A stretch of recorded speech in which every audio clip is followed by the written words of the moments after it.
कुछ एक झूठ हमारे दिमागों में बैठा दिए जाते हैं। जैसे आप सब ने यह कथा पढ़ी होगी कि एकलव्य का अंगूठा कटवा लिया द्रोणाचार्य ने, पढ़ा है ना आप सब ने? पर यह बताइए कितनों ने महाभारत में स्वयं पढ़ा है?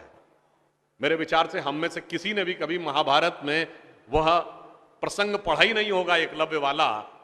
और अगर हम यह भी विनम्रता से पूछें कि महाभारत के कौन से चैप्टर में है, तो भी शायद हम में से किसी को ध्यान नहीं होगा कि महाभारत के वन पर्व में एकलव्य का उल्लेख है।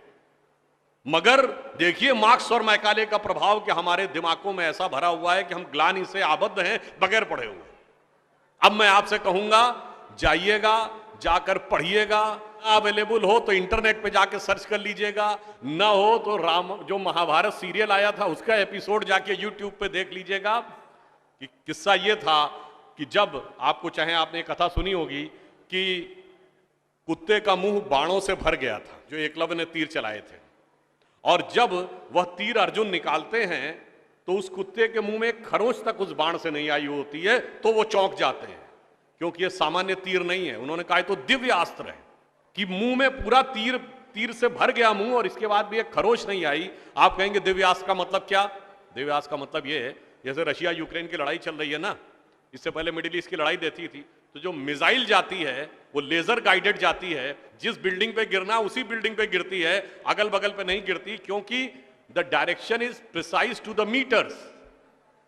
पर अगर मुंह के अंदर जाए और खाल पर खरोच ना आए, इसका मतलब it is so much strongly guided that it is precision to the micrometres.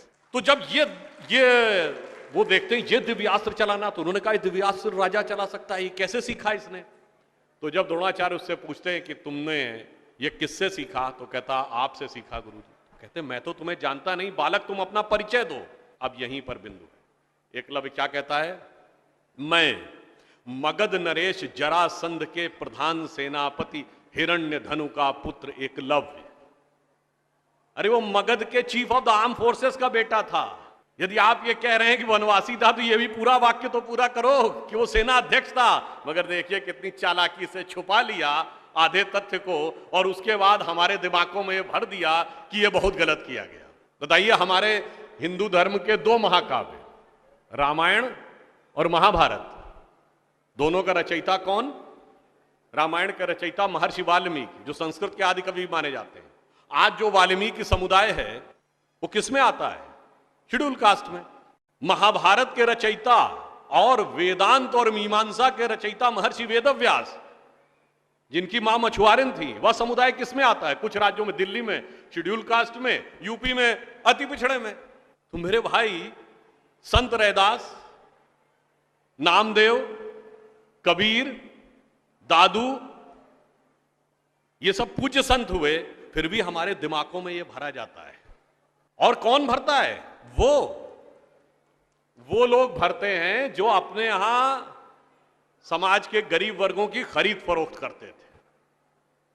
और आपको यह भी बात बता दूं, जब हम कभी अपने यहां कहते हैं फॉरेन ट्रेवलर्स ने दिखाओ क्या लिखा है, तो मैं ये बात आपसे कहता हूं, इसको भी जाके चेक कर लीजिएगा। किसी फॉरेन ट्रेवलर का सबसे ऑथेंटिक जो रेफरेंस माना जाता है, वो चंद्रगुप्त मौर्य के समय में मेगस्थनीज आया था ग्रीस से, जिसने अपनी किताब लिखी है इंडिका, आज से 2300 साल पहले।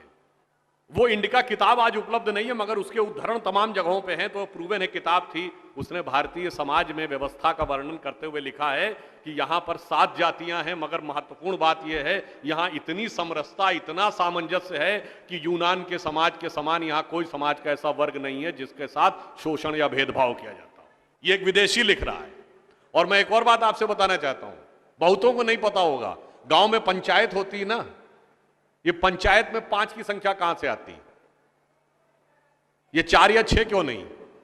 5 की संख्या जानते कहां से आती है?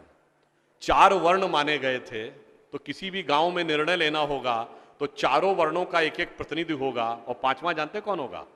गांव के बाहरी क्षेत्रों में रहने वाले वो वनवासी जो प्रत्यक्ष रूप से गांव का हिस्सा नहीं है, पर हमारे निर्णय का प्रभाव उनके जीवन पर भी पड़ेगा, तो 5वां प्रतिनिधि उनका होगा। वहां से यह पंचायत का भाव आता है। और फिर मैं आपसे कहना चाहता हूं, हमारे दिमाग में एक और चीज भर दी गई कि जाति व्यवस्था हमने बनाई। आपको पता है कास्ट शब्द कहां से आया? ये कास्ट अंग्रेजी का शब्द नहीं है, ये पुर्तगीज भाषा का शब्द है। और 1931 में जो अंतिम जनगणना जाति के आधार पर, उसमें 4114 जातियां हैं हिंदू समाज में, जिसमें अब 6000 बताई जाती हैं। मैं चैलेंज करके पूछता हूं, कोई दिखाओ तो किसी धर्म ग्रंथ में 6000 जातियां लिखी हों, और जहां लिखी उसमें इससे ऊंचे ये, इनके नीचे ये ऊंचा ये नीचा, कौन से धर्म ग्रंथ में लिखा है? ये माली ऊंचे की तेली ऊंचे, सुनार ऊंचे कि लोहार ऊंचे, कहां लिखा है? जानते हैं कहां लिखा है? एक British census commissioner Herbert Risley द्वारा किए गए सेंसस में हिंदू समाज को जातियों में विभाजित करके ऊपर से नीचे तक लिखा गया, और फिर वो हमारे ऊपर अध्यारोपित कर दिया गया है। हमारे दिमागों में कैसी कैसी बातें भरी जाती हैं। एक थोड़ा लिबर्टी लेते हुए ये भी कहना चाहूंगा, महिलाओं को पढ़ने का अधिकार नहीं दिया जाता था। अब ये बताइए, हमारे यहां दिल्ली में लोगों को ध्यान नहीं होता है, आप लोगों ने मैत्री कॉलेज और गार्गी कॉलेज है ना, ये मैत्री और गार्गी कौन थी? ये वैदिक काल की 20-22 विदुषी स्त्रियों में से एक हैं। गार्गी ने ऋषि याज्ञवल्क्य के साथ शास्त्रार्थ किया।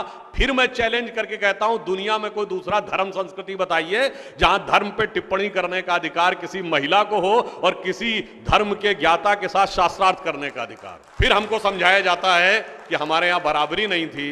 अरे आप सबको याद हो, सबसे प्रख्यात शास्त्रार्थ कौन सा है? आचार्य मंडन मिश्र और आदि शंकराचार्य के बीच में। दोनों के बीच में जो शास्त्रार्थ हुआ, उसका जज कौन था? आचार्य मंडन मिश्र की पत्नी उभय भारती। फिर मैं चैलेंज करके पूछता हूं, पहले दुनिया कोई धर्म बताइए जहां टिप्पणी करने का अधिकार स्त्रियों को हो और जज बनने का अधिकार हो डिस्कशन में। उसके बाद हमसे कहते हैं कि साहब बराबरी नहीं थी। इसलिए मैं कहना चाहता हूं कि हमारे यहां तो समाज में जिस प्रकार से एकाकार करके सबको साथ में लिया जाता था, बराबरी का तो आलम यह था, बराबरी नहीं थी, यह सच है। हमारे यहां बराबरी नहीं थी। हमारे यहां मातृशक्ति को पहले रखा जाता था। इसीलिए हम क्या बोलते हैं? सीताराम, सीता पहले राम बाद में। लक्ष्मी नारायण, लक्ष्मी पहले नारायण बाद में। गौरी शंकर, गौरी पहले शंकर बाद में। राधे कृष्ण, राधा पहले कृष्ण बाद में।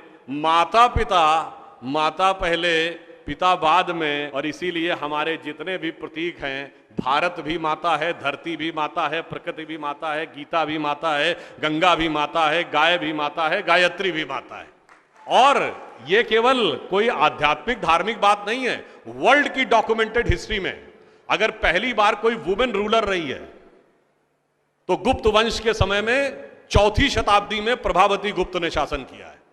उसके बाद अहिल्याबाई होलकर, रानी दुर्गावती, रानी झांसी, वो सब तो आपने बहुत सुना होगा। अब वो लोग आके हमको समझाते हैं कि बराबरी नहीं